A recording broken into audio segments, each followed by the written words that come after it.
देवा भाऊ के बारे में कहा जाता है कि भाजपा तो पूरा देवा भाऊ की है ही, पर महाराष्ट्र की सारी राजनीतिक पार्टियां कैसा चलती हैं वो देवा भाऊ तय करते हैं। राज्यातील इतर पक्ष कसे चालणार हे सुद्धा देवाभाऊच ठरवतात। मंत्री मंगलप्रभात लोढांच्या विधानाने चर्चांना उधाण।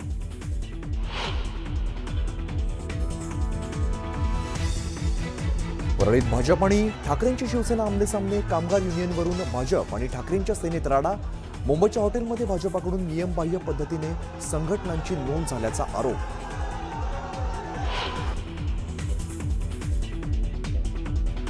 मुंबई महापालिका निवडणुकीच्या पार्श्वभूमीवर कबुतरांचा मुद्दा गाजणार। जैन समाजाकडून जनकल्याण पक्षाची स्थापना।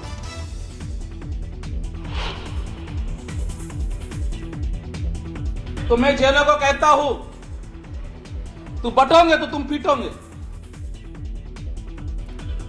मुंबईत मराठी मारवाडी वाद पेटवला जातोय। जैन मुनी निलेश चंद्र यांचा ठाकरे बंधूंवरती निशाणा।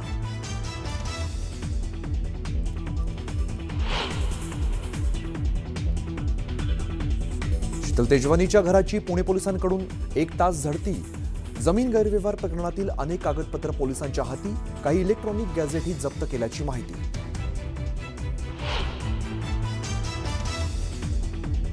पण या 10 वर्षामध्ये जी रोपटी त्या ठिकाणी उगवलेली आहेत, जी झाडं त्या ठिकाणी उगवलेली आहेत, ती आपल्याला शिफ्ट करावी लागणार आहेत। मोठ्या झाडांना मी हातच लावणार नाही। तपोवनातील वृक्ष तोडणार नसून इतर ठिकाणी स्थलांतरित करणार। मंत्री गिरीश महाजन यांची माहिती।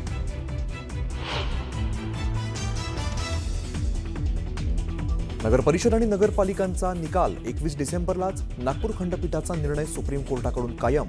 तर सर्व निवडणुका 31 जानेवारी 2026 पूर्वी घ्या, सुप्रीम कोर्टाचे आदेश।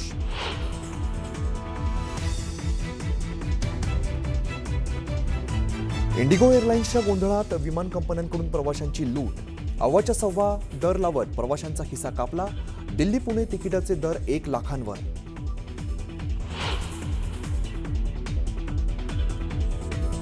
आणि पंतप्रधान मोदी आणि रशियाचे राष्ट्राध्यक्ष पुतीन यांच्यात द्विपक्षीय चर्चा। आरोग्य शिक्षणासंदर्भात भारत आणि रशियामध्ये करार।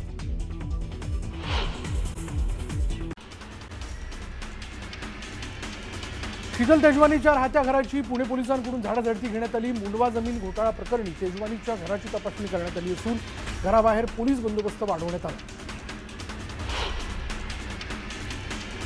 काशीमधील शालार्थ आयडी घोटाळा प्रकरणी माजी शिक्षण उपसंचालकाला अटक करण्यात आली। अमळनेर इथल्या खासगी शिक्षण संस्थेने 2021 ते 2024 दरम्यान बनावट शालार्थ आयडी तयार करून शासनाची फसवणूक केल्याचं उघड झालं।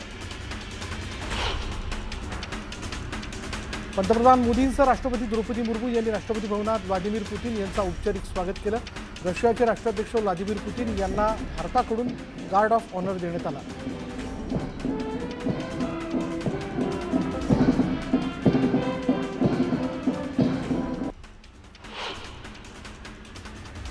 देशात इंडिगो एअरलाइन्सच्या विमानांचा गोंधळ सुरू असताना मात्र दुसरीकडे इतर एअरलाइन्सच्या कंपन्यांकडून लूट सुरू आहे।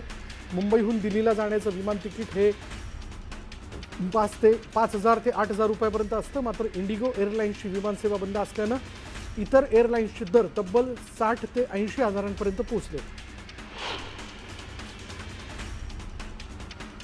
डीजीसीएकडून इंडिगोला नियमांमध्ये शिथिलता देण्यात आली आहे। याबाबतचे नवे आदेश जारी करण्यात आले असून साप्ताहिक सुट्ट्यांबाबत आधीचेच नियम तात्काळ प्रभावाने लागू करण्यात आले। देशभरात विमानसेवेला फटका बसल्यानं डीजीसीएने हा मोठा निर्णय घेतला।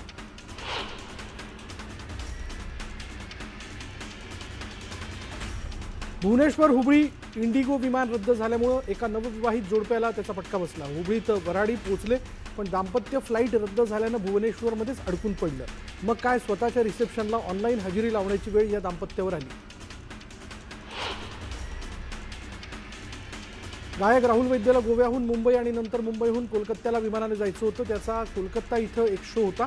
फ्लाईट रद्द केल्यानं मग देशांतर्गत फ्लाईटमध्ये जागा मिळवण्याकरता राहुलला 4,20,000 रुपये खर्च करावे लागले। आतापर्यंतची सर्वात महागडी घरगुती ट्रिप असल्याचं राहुल वैद्यने सांगितलं। नागपुरातील इंडिगो प्रवाशांना धक्कादायक अनुभवाला सामोरं जावं लागलं। प्रवाशांना इंडिगोच्या विमानानं पुण्याला जायचं होतं, मात्र इंडिगोनं काल प्रवाशांना मध्यरात्री नागपुरातून घेऊन पुण्याऐवजी हैदराबादला सोडल्याची धक्कादायक घटना घडली। देशांतर्गत इंडिगो विमानसेवेच्या सावळ्या गोंधळाचा फटका शिरूर लोकसभेचे खासदार अमोल कोल्हेंनाही बसला. विमानसेवेच्या सावळ्या गोंधळामुळे अमोल कोल्हेंची फ्लाईट 3 वेळा रद्द करण्यात आली. विमानसेवेला सुरुवातीला 2 तास उशीर झाला आणि त्यानंतर तब्बल 3 तासांनी फ्लाईटच रद्द करण्यात आली. याबाबत अमोल कोल्हेंनी ट्विट करत संताप व्यक्त केला. इंडिगोच्या विमानांची उड्डाणं मोठ्या प्रमाणात रद्द झाल्यानंतर नागरी उड्डाण मंत्रालयाने कडक भूमिका घेतली आहे. विमानाच्या उड्डाणांमध्ये सुरू असलेल्या सततच्या गोंधळानंतर नागरी उड्डाण मंत्र्यांनी इंडिगो व्यवस्थापनासोबत उच्चस्तरीय आढावा बैठक घेतली. दिल्लीच्या महाराष्ट्र सदनाबाहेर बाबरी विध्वंसाचं पोस्टर लावण्यात आलंय. पोस्टरवर बाबरी पाडल्याच्या दिवसाचा राष्ट्रीय गौरव शौर्य दिवस असा उल्लेख करण्यात आला.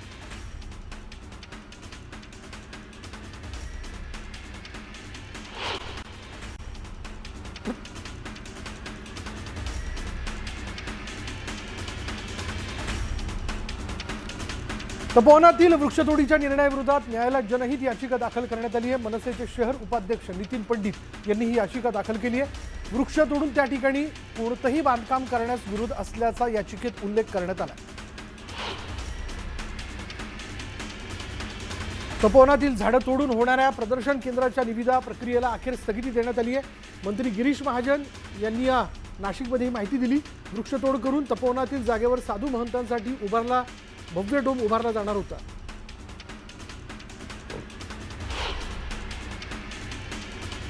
नाशिकच्या तपोवनात शिंदेच्या शिवसेनेनं आंदोलन केलं. वृक्षतोडीवरून शिंदेची शिवसेना आक्रमक झाली आहे.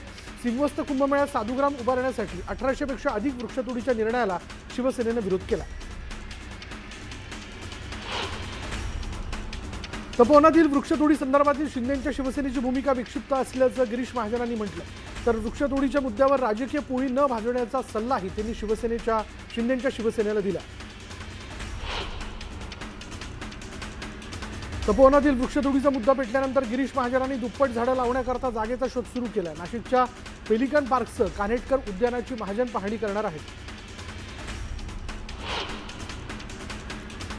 वृक्ष तोडल्यानंतर होणारा कुंभमेळा फलदायी होईल असं वाटत नाही. वृक्ष ही देवता आहे. 2027चा कुंभमेळा संपन्न व्हावा, मात्र वृक्षतोड न करता अशी प्रतिक्रिया देत अमृताश्रम स्वामी महाराजांनी तपोवनमधील वृक्षतोडीला विरोध केला.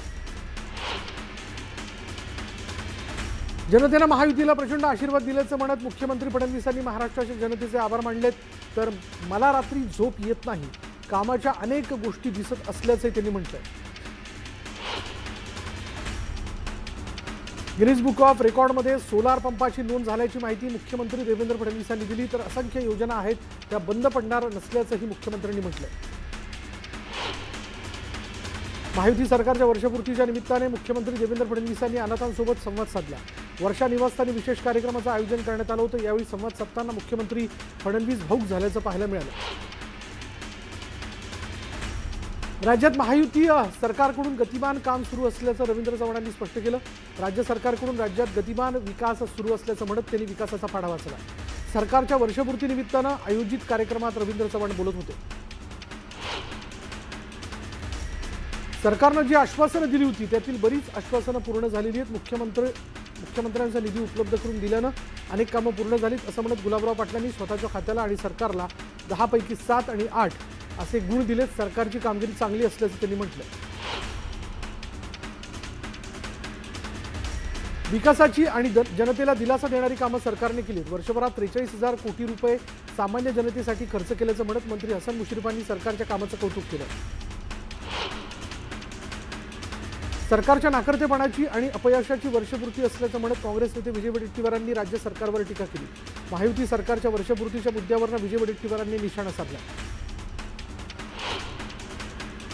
राज्यावर आणि देशावर काळोख पसरलाय. सरकारमुळे निवडणूक आयोग बेधुंद होऊन कोलमडलाय. लोकशाही नव्हे, हुकुमशाही आणि राजेशाही एकत्र आली आहे आणि त्यामुळे पेट्या फोडा आणि निकाल लवकरात लवकर लावा असा आरोप शरद पवार पक्षाचे आमदार उत्तम जानकर यांनी केला. उद्धव ठाकरे 11 आणि 12 डिसेंबरला नागपूर इथल्या अधिवेशनाला उपस्थित राहणार आहेत. 8 तारखेपासून नागपूर इथे हिवाळी अधिवेशन सुरू होत आहे. आठवडाभर चालणाऱ्या या हिवाळी अधिवेशनात 11 आणि 12 डिसेंबर या 2 दिवसीय अधिवेशनात ठाकरे सहभागी होतील अशी माहिती आहे. नागपूर खंडपीठाचा निर्णय सुप्रीम कोर्टानं कायम ठेवलेला आहे. नगर परिषदांची मतमोजणी जी आहे ती आता 21 डिसेंबरलाच होणार आहे. तर 31 जानेवारी 2026 पूर्वी सर्व निवडणुका घ्या असे निर्देश सुप्रीम कोर्टाने दिले.